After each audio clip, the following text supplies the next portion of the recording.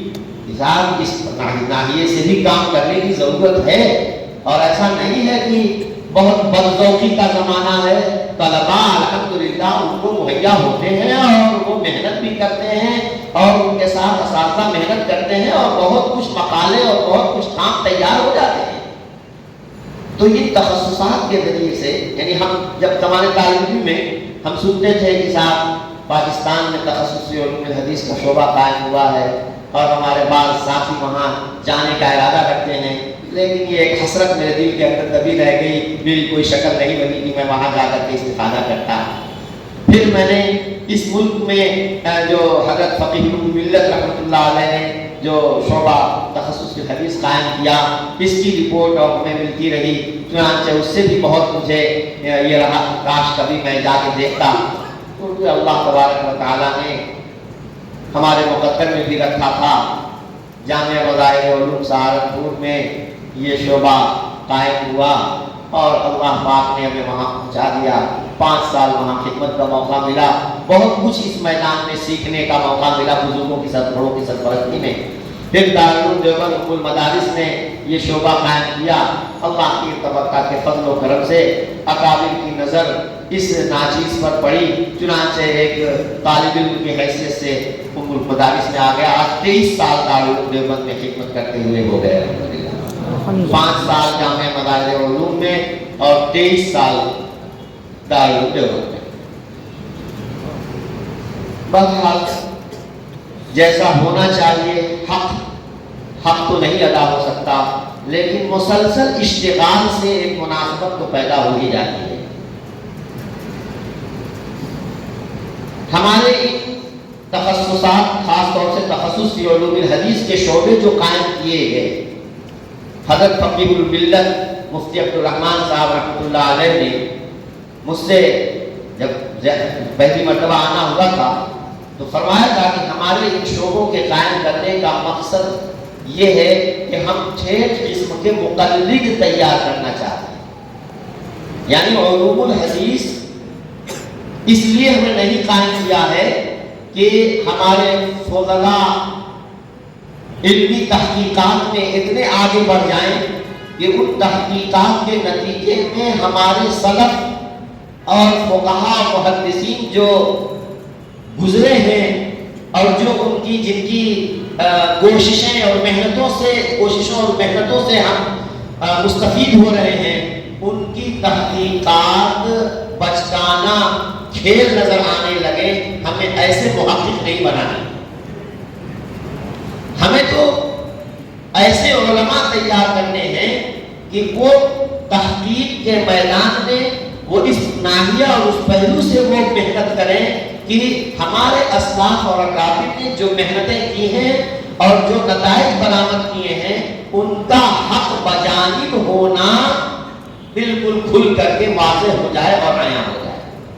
بلکہ یہ بھی فرمایا کہ ہم تو حنفیت میں تسلم چاہتے ہیں کہ بس علی وجہ البصیرہ ہمارے علماء، ہمارے فضلاء اس بات کو سمجھیں اور جانیں کہ حنفیہ کے جو مسلک ہے اور اختلافی مسائل میں حنفیہ حنفیہ کا جو موقف ہے بے شک وہ مبنی بر دلائل واضحہ ہے، قرآن و حدیث کی نصوص پر مبنی ہے، اور ان قوی نصوص اور قوی دلائل پر مبنی ہونے کی وجہ سے اس کے اندر کوئی لچک کی ضرورت نہیں۔ میرے دوستو، اور واقعہ بھی ہے، اور الحمدللہ کتنے کام ایسے آ گئے، تخصصات جب قائم نہیں ہوئے تھے اس سے پہلے مولانا ظفر احمد عثمانی رحمۃ اللہ علیہ جو حد کی اعلاء السنن جو حضرت مولانا اشرف علی تھانوی رحمۃ اللہ علیہ کی سرپرستی میں تیار کی گئی، عجیب و غریب کتاب ہے، کتنی محنت انہوں نے کی ہے اس اعلاء السنن کو تیار کرنے میں۔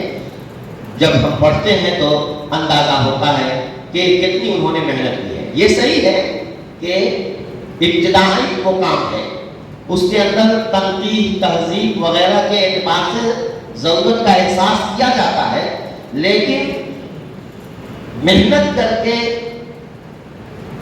دلائل کو فراہم کرنا اور طرز استدلال اچھوتے اور مسلم قابل تسلیم مسلم طرز استدلال کے ذریعے سے ایک دلیل جو بظاہر ایک مسئلے کی دلیل نہیں بن رہی ہے اس کو اس کی واضح دلیل کے طور پر پیش کرنا، یہ ہمارے علماء دیوبند کا امتیاز ہے۔ علامہ کشمیری رحمۃ اللہ علیہ، حضرت شیخ الاسلام مدنی رحمۃ اللہ علیہ، خود حضرت تھانوی رحمۃ اللہ علیہ کی دار الفتاویٰ آپ دیکھیے کہ کیسا اچھوتا انداز استدلال ہوتا ہے۔ جو نص پیش کرتے ہیں جب تک آگے اس کی تطبیق نہیں پڑھی جاتی تو ہم سمجھ میں نہیں آتا کہ کیسے اس مسئلے پر اس سے استدلال کیا جائے گا، اور جب وہ استدلال کرتے ہیں تو پھر آنکھ کی پٹی کھل جاتی ہے کہ اوہو یہ پہلو ہے اس سے استدلال۔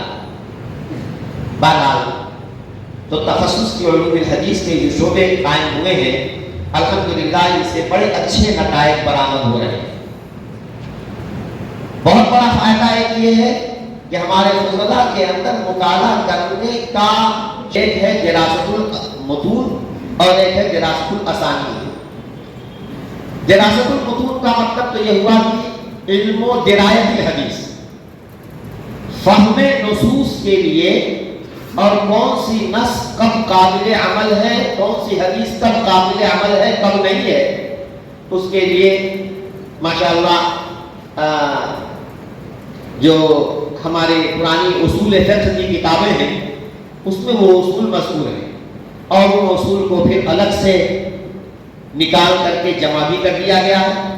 استاد محترم حضرت مولانا نعمت اللہ عالمی صاحب دامت برکاتہم نے الفوائد المہمہ کے نام سے یہ رسالہ مرتب کیا ہے، جو نخب الافکار جو حضرت مولانا سید ارشد مدنی صاحب دامت برکاتہم کی تحقیق سے چھپی ہے، تو اس کے شروع میں وہ رسالہ لگا ہوا ہے، اور الگ سے باقاعدہ وہ ایک نصابی طور پر رسالہ ہے، اس کو شعبہ تخصص حدیث میں پڑھایا جاتا ہے، اور پھر انہی اصول کی روشنی میں اعلاء السنن کے جو مختلف ابواب سے متعلق ہیں، جیسے قراءت خلف الامام ہے، اور رفع یدین کا مسئلہ ہے، طلقات صلاۃ کا مسئلہ ہے، اور بھی یعنی جن کو عموماً زیادہ اچھالا جاتا ہے جن مسائل کو، اس طرح کے مسائل اور ابواب کو منتخب ابواب کو پڑھایا جاتا ہے، اور پھر ان اصول کی روشنی میں درایت المتون کا کام انجام دیا جاتا ہے، اور کون سی نص جو ہے یہاں قابل عمل ہے، کون سی ناقابل عمل ہے، یہاں کس بنیاد پر ہم نے مثال کے حدیث مسرات میں آپ سب لوگ جانتے ہیں کہ حدیث مسرات میں آپ پڑھتے ہیں تو بظاہر لگتا ہے کہ اس مسئلے میں حنفیہ کا موقف بڑا کمزور ہے، حنفیہ کا موقف بڑا کمزور ہے، لیکن جب ہم اس اعتبار سے دیکھتے ہیں کہ ٹھیک ہے یہ اخبار احاد ہیں، لیکن الفراغ بالضمان ایک اصول ہے جو متعدد نصوص سے کشف کیا ہوا ایک اصول ہے، اس اصول کے خلاف یہ اخبار احاد ہے، اس بنیاد پر ان اخبار احاد کی کوئی مناسب توجیہ کی جائے گی، اور وہ قاعدہ کلیہ مسلمہ اس پر حرف نہیں آنے دیا جائے گا، یہ بات کتنی معقول ہوتی ہے۔ تو اس طریقے کے جو اصول ہیں، ان اصول کی روشنی میں جب ہمارے طلبہ پڑھتے ہیں اور پھر ان کو لکھنے کا مکلف بنایا جاتا ہے تو دراست المتون میں ان کو اچھی خاصی جو ہے مناسبت پیدا ہو جاتی ہے۔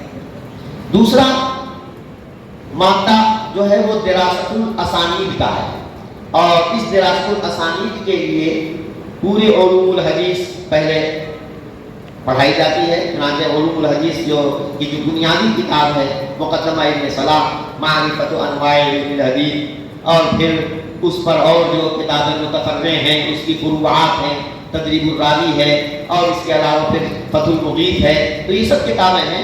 بہرحال تو طلباء کو مقدمہ ابن صلاح پڑھایا جاتا ہے، اور پھر اس کے ساتھ ساتھ جو ہے ان کتابوں کے مطالعے کا بھی پابند بنایا جاتا ہے، تو وہ تو مطالعے کی حق ہے، لیکن جب تک ان اصول کی تطبیق عملی نہیں کی جائے گی تب تک ان کو فائدہ نہیں ہوگا۔ دراست الاسانید میں کیا چیزیں ہوتی ہیں؟ ہم نے جو صحیح کی تعریف پڑھی ہے، پانچوں تعریف صفات اس کے اندر ہوتی ہیں کہ سند متصل ہو، کیسے؟ عادل ضابط شخص کے نقل کے ذریعے، ترحالے کہ اس کے اندر شذوذ نہ ہو، علت نہ ہو۔ تو سند کا اتصال، راوی کا عادل ہونا، راوی کا ضابط ہونا، سند کا علت سے محفوظ ہونا اور شذوذ سے محفوظ ہونا، یہ پانچوں شرطیں ہیں صحت کی۔ ان پانچوں شرطوں کے تحقق کے لیے جو شرائط درکار ہیں وہ پوری تفصیل اور پھر اس کو لے کر کے تطبیق دینا۔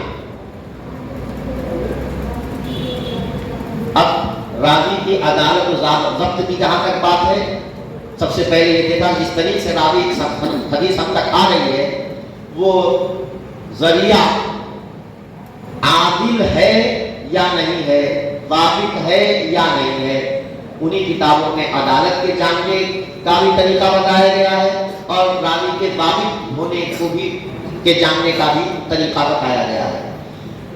لیکن سب سے اہم چیز جو کہ محدثین نے محنت کر لی تو روات کے حالات پر ان کی عدالت و ضبط کو جاننے کے لیے انہوں نے علم اسماء الرجال کا فن ایجاد کیا اور عملی طور پر جرح و تعدیل کر کے جو مواد تیار ہوا ہے وہ مواد کتب اسماء الرجال کی شکل میں ہمارے سامنے موجود ہے۔ یہ کتب اسماء الرجال مختلف نوعیت کی ہیں، اس کی تفصیل کرنے کی مجھے یہاں ضرورت نہیں ہے۔ بعض کتابیں وہ ہیں جو صرف ثقات کے لیے خاص ہیں، بعض وہ ہیں جو صرف ضعفاء کے لیے خاص ہیں، بعض وہ ہیں جو نطاق عام میں کوئی بھی راوی ہو، کسی بھی صفت کا ہو، کسی بھی کتاب کا ہو، ان کتابوں ایسی کتابیں ہیں جیسے جرح تعدیل ابن ابی حاتم کی، امام بخاری کی کتاب التاریخ، تاریخ الکبیر۔ بعض کتابیں وہ ہیں کہ جو کسی ایک حدیثی کتاب یا ایک سے زائد حدیثی کتاب کے دائرے میں رکھ کر روات کے تراجم پیش کرتی ہیں۔ چنانچہ ان میں پہلے تو تنہا بخاری کے رجال پر، تنہا مسلم کے رجال پر، بخاری اور مسلم دونوں کے مشترکہ رجال پر، ابو داؤد کے رجال پر، ترمذی کے رجال پر الگ الگ کتابیں لکھی گئیں، لیکن پھر اس کے بعد مقدسی نے جو الکمال فی اسماء الرجال جو لکھی تو وہ کتب ستہ کے رجال کو ایک ساتھ سمیٹ دیا اس میں انہوں نے۔ پہلا کام تھا، اس کے اندر کافی جو ہے تنقیح وغیرہ کی ضرورت تھی۔ حافظ جمال الدین مزی کو اللہ تبارک و تعالیٰ نے توفیق عطا فرمائی، انہوں نے اس کی تہذیب و تنقیح کی اور بہت کچھ اس میں اضافہ کیا اور کچھ راوی جو چھوٹ گئے تھے کتب ستہ کے ان کا اضافہ کیا، تو اس طریقے سے تہذیب الکمال وہ شاندار شاہکار۔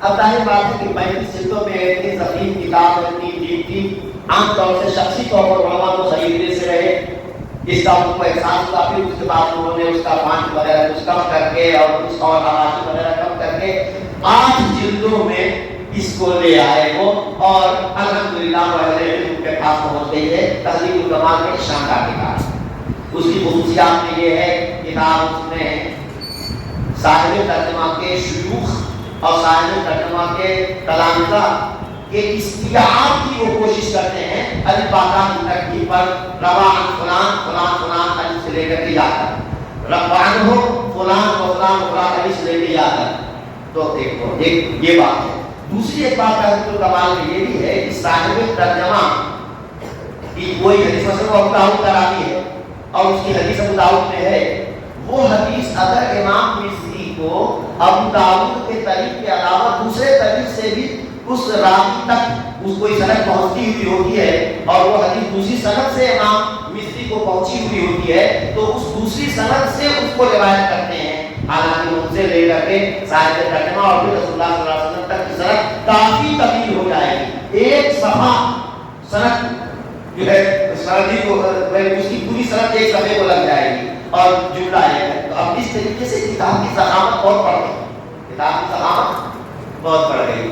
حافظ ابن حجر اسقلانی رحمۃ اللہ علیہ کو اللہ تبارک و تعالیٰ نے یعنی وہ افضل شخصیت تاریخ اسلام میں شاید وہ باعث ایسی شخصیتیں کبھی کبھی وجود میں آئی، ایسی عجوبہ روزگار شخصیت ہے. جیسے امام دارقطنی ایک عجیب و غریب شخصیت ہے، عجوبہ روزگار کہ بیک وقت کئی طرف اس کا بیان رہتا تھا. ہمارے فضلا جانتے ہیں کہ بیک وقت نماز بھی پڑھ رہے ہوتے ہیں اور صاحب طالب علم سے کہہ دیا کہ پڑھو، اور اگر اس نے پڑھنے کے دوران قطب ابن نصیر کو قطب ابن بشیر پڑھ دیا تو پہلے تو سبحان اللہ کہا، نہیں چونکا تو پھر کہا نون والقلم وما یسطرون. تو نون جب پڑھ دیا نماز بھی فاسد نہیں ہوئی اور طالب سمجھ گیا کہ یہ بشیر نہیں ہے، مشیر نہیں ہے، یسیر نہیں ہے، بلکہ نون سے ہے، نصیر ہے. تو نماز بھی ہو رہی ہے اور نماز کے دوران کتاب بھی پڑھا رہے ہیں. یہ دارقطنی تو عجیب و غریب شخصیت ہے. اور صاحب شیخ کی مجلس میں گئے ہیں اور در سماع جاری ہے، قراءت جاری ہے اور کوئی رسالہ ہے تو لکھنا شروع کر دیا انہوں نے. اب طلبہ کہہ رہے ہیں کہ ابے تیرا سماع معتبر نہیں، تمہارا سماع معتبر نہیں، ادھر کیوں؟ تو ادھر قراءت ہو رہی ہے اور ادھر تم جو ہے کتاب لکھ رہے ہو. تو انہوں نے قلم روکا. اچھا یہ بتاؤ کہ اب تک شیخ نے کتنی حدیثیں املا کرائی؟ ایک دوسرے کا منہ دیکھنے لگے. یاد ہوگا اب تو کہا 18 حدیثیں املا کریں. 18 تم تو پسند رہے تھے نا اور میں سن نہیں رہا تھا. 18 حدیثیں املا کریں. پہلی حدیث یہ ہے، دوسری یہ ہے، تیسری وہ ہے، چوتھی یہ ہے، لگا بالکل ترتیب وار 18 کے 18 حدیث. دیکھیے ادھر جو ہے رسالہ بھی لکھا جا رہا ہے، وہ مکمل دھیان بھی لگا ہوا ہے کس ترتیب سے شیخ نے کون سی حدیث سنائی ہے، اس ترتیب سے متن اور سند کے ساتھ جو سب حدیث میں یاد ہے. تو ایسی عجوبہ روزگار شخصیت حافظ ابن حجر اسقلانی رحمۃ اللہ علیہ بھی عجوبہ روزگاری شخصیت. تمام علوم حدیثیہ میں اللہ نے انہیں امتیاز بخشا تھا. جس میدان میں انہوں نے ہاتھ ڈالا اس میں اس کو نکھار کے رکھ دیا حافظ ابن حجر رحمۃ اللہ علیہ. اور شیخ محمد اوباما نے ادھارن کے طور پر اہل صحابہ کا نام لیا کہ اس سے پہلے صحابہ پر بہت سی کتابیں لکھی گئی، لیکن سب میں قدر مشترک طور پر یہ بات پائی گئی ہے کہ محمد غیر صحابی کو صحابی میں لے لیا. کتنے ایسے تھے کہ صحابی میں شامل کے جانے تھے ان کا نہیں پتہ نہیں ہے. اس طریقے کی باتیں ہیں. جو دلیل تھی اس کو دلیل کا درجہ نہ دینا اور جو دلیل نہیں ہے اس کو دلیل کا درجہ دینا، اس طریقے کی مطلب فروغ داشتیں تھی. حافظ ابن حجر رحمۃ اللہ علیہ نے کمر کس کر کے ان تمام صحابہ جو پیشرو مصنفین کی جو کتابیں ہیں سب کو ایک دم انالا اور سمجھ کر کے اس کو بالکل چھلنی سے چھان کر کے 4 حصوں میں تقسیم کر دیا. اور یہ صحابہ میں ہر راوی کو چنانچہ جو کبار صحابہ ہیں جن کی صحبت بالکل متحقق ہے اور سن تمیز کے بعد ان کو صحبت نبی پاک صلی اللہ علیہ وسلم کی صحبت کا شرف حاصل ہوا ہے. ان صحابہ کو ایک فصل میں قسم اول میں. اسی طریقے سے جو نبی پاک صلی اللہ علیہ وسلم کے زمانے میں جو صحابہ صغیر السن تھے اور سن تمیز کو نہیں پہنچے تھے ان کو قسم ثانی میں لکھ دیا.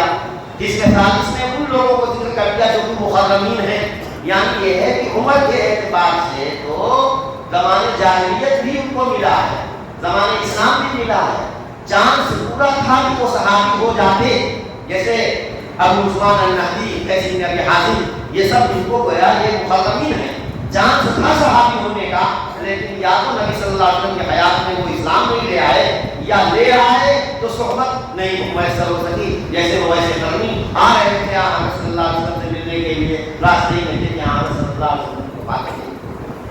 تو ایسے مخاطبین جن کو صحابی بننے کا چانس تھا ان کو بھی انہوں نے باقاعدہ ایک قسم میں ذکر کر دیا ہے تاکہ کل کو کوئی انہیں صحابہ میں شمار نہ کر لے. اسی طریقے سے چوتھی قسم میں خاص ان لوگوں کو ذکر کیا ہے جن لوگوں کو پیشوا مصنفین نے وہمن یا خطأً صحابہ میں شمار کر دیا تھا، حالانکہ وہ صحابہ نہیں۔ اسی طریقے سے بہت سے لوگ جن کا ذکر ان پیشروں کی کتابوں میں نہیں تھا، حافظ ابن حجر کی چونکہ نظر بہت وسیع تھی تو بہت سی جگہوں پر مثلا ایک شخص کہتا ہے کہ سمعت رسول اللہ صلی اللہ علیہ وسلم کہا، اور باقاعدہ وہ خود سماعت رسول اور اس سے روایت کرنے والا ثقہ ہے، تو اس کے بیان کی وجہ سے وہ آدمی صحابی بنتا ہے اور اس کا ذکر نہیں آیا تو حافظ ابن حجر نے باقاعدہ اس کی جگہ پر اس شخص کا اضافہ کیا ہے۔ تو میں یہ کہہ رہا ہوں کہ یہ تو صرف مطلب یہ ہے، دیکھیے ایک موضوع صحابہ پر حافظ ابن حجر کی کتاب الاصابہ کو آپ دیکھ لیجیے کس قدر انہوں نے اس کو منعقد کر دیا ہے کہ اب مزید اس پر اضافے کی گنجائش ہے۔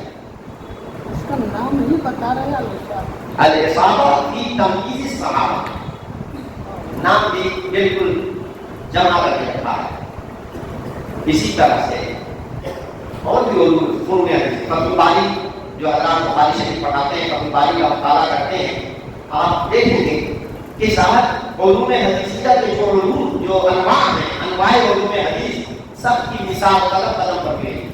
مدرج، مقلوب، مصطلح، معلل، پھر معلل کی مختلف قسمیں ہوتی ہیں، مرسل خفی، اس کے مقابل میں جو ضد ہے المزید کی متصل اسانید، بالکل دروغ وغیرہ لا کر کے ایک دم دکھا دیتے ہیں کہ صاحب یہ مرسل خفی ہے اور یہ والی مسند کیا ہے المزید کی متصل اسانید ہے، یا یہ بھی صحیح ہے یہ بھی صحیح ہے کہ پہلے واسطے کے سنا، پہلے واسطے کے ساتھ سنا تھا اور اب واسطے کے ساتھ براہ راست راوی اعلیٰ سے سن لیا۔